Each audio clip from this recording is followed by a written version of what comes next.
स्वागत है आपका हमारे एक नई वीडियो में। और आज हम बात करेंगे पितृपक्ष के बारे में। यानी कि जो पितृपक्ष जो ये श्राद्ध चल रहे हैं, वैसे तो 7 सितंबर से ये आरंभ हो जाएंगे। पूर्णमासी का श्राद्ध 7 सितंबर से आरंभ हो जाएगा, लेकिन प्रतिपदा का जो श्राद्ध रहेगा वो 8 सितंबर को रहेगा।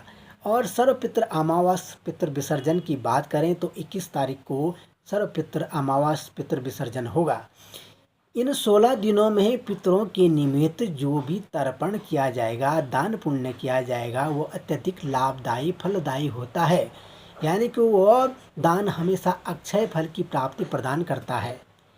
तो इन 16 दिनों में यदि आपके घर में कोई पितृदोष हो, कालसर्प दोष हो, तो काल यानी कि पितृदोष से ही कालसर्प दोष का निर्माण होता है। तो यदि आपके घर में कोई पितृदोष है, पितृदोष के कारण अनेकों बाधाएं आ रही हैं, या आपके कार्य क्षेत्र में आ रही हैं, व्यापार में आ रही हैं, विवाह में आ रही हैं, संतान प्राप्ति में आ रही, किसी न किसी प्रकार से बाधा आ रही है, घर में हमेशा कलेश बना रहता है, तो इन सभी बाधाओं को दूर करने के लिए आप इन 16 दिनों में जो ये श्राद्ध पक्ष है, पितृपक्ष है, इसमें अवश्य ही अपने पितरों के निमित्त आप यहाँ पर उनका षोडशोपचार पूजन करें। यानी कि जो पिंडदान होता है पिंडदान करें, तर्पण करें, और निश्चित ही इससे पितरों की शांति हो जाती है और भगवान नारायण इसको प्रसन्न होकर स्वीकार करते हैं पितृ कार्य को, और इतने में ही उस जातक को शुभ फल की प्राप्ति प्रदान करते हैं। तो इन 16 दिनों में आप अवश्य ही, क्योंकि फिर यही 16 श्राद्ध फिर 1 साल बाद आएगा, तो इसलिए जो भी लोग अभी तक नहीं कर पाए अपने पितरों के निमित्त कोई तर्पण या नारायण बलि, नारायणी, तो अवश्य ही इन 16 श्राद्धों के अंतर्गत अवश्य ही इस समय आप पितरों के निमित्त तर्पण कर सकते हैं, उनका षोडशी श्राद्ध कर सकते हैं। पितृ तर्पण में जो मुख्य, यदि आप घर में करवाते हैं पितृ तर्पण, तो उसके लिए मुख्य सामग्री क्या है वो जान लेते हैं जल्दी से।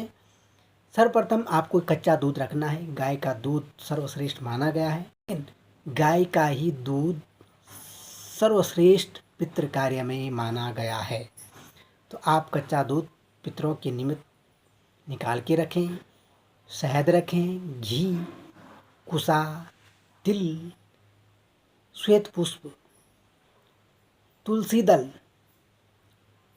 और इन से ही पितरों के निमित्त आप तर्पण दें, तो निश्चित ही आपको शुभ फल की प्राप्ति होगी। आपके पितर जल्दी से प्रसन्न होते हैं।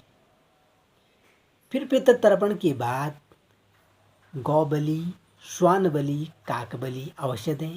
वैसे तो 5 बलियाँ बताया गया है शास्त्र में। एक होती है अतिथि बलि, और एक होती है पिपलिका बलि। तो कम से कम 3 बलि तो निकालना ही चाहिए। गौ बलि गाय के लिए, श्वान बलि कुत्ता के लिए, काक बलि कौवे के लिए। तो इस प्रकार से आप यदि पितरों के निमित्त तर्पण करते हैं, इन 16 श्राद्धों में उनका आह्वान पूजन ध्यान करते हैं, तो निश्चित ही आपको शुभ फल की प्राप्ति प्रदान होगी। आज के लिए इस वीडियो में इतना ही। जल्दी से नई जानकारी के साथ फिर से मिलेंगे आपसे। तब तक के लिए जय बाबा केदारनाथ।